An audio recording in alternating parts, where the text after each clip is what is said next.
les faits, l'explication du mécanisme que l'Union européenne veut mettre en place. Ce sont les indispensables de Lucille de Villers.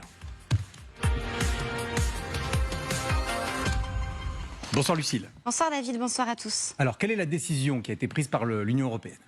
Eh bien, vous savez que l'Union européenne n'importe plus de pétrole brut russe depuis décembre 2022, excepté les amis proches de Moscou, comme la Hongrie ou la Slovaquie. Donc, la Russie s'est tournée vers de nouveaux clients, l'Inde, la Chine ou encore la Turquie.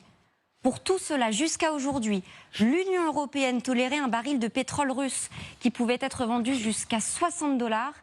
Eh bien, désormais, ce sera 47. Mais comment est-ce que l'Union européenne peut contrôler le prix du baril du pétrole russe ?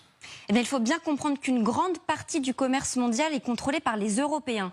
Parce que les assureurs sont grecs, les propriétaires de cargos sont chypriotes, les courtiers britanniques.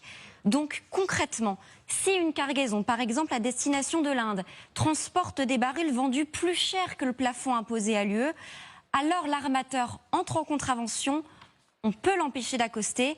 Et là, c'est une réaction en chaîne. L'assureur du navire risque sa licence. Le propriétaire du navire s'expose à des pénalités financières dissuasives. L'objectif, c'est que la Russie perde son accès au commerce. Que se passe-t-il maintenant si le prix du baril mondial chute et passe sous la barre des 47 $? Eh bien, le plafond russe s'ajuste automatiquement. Moscou devra payer 15% plus cher.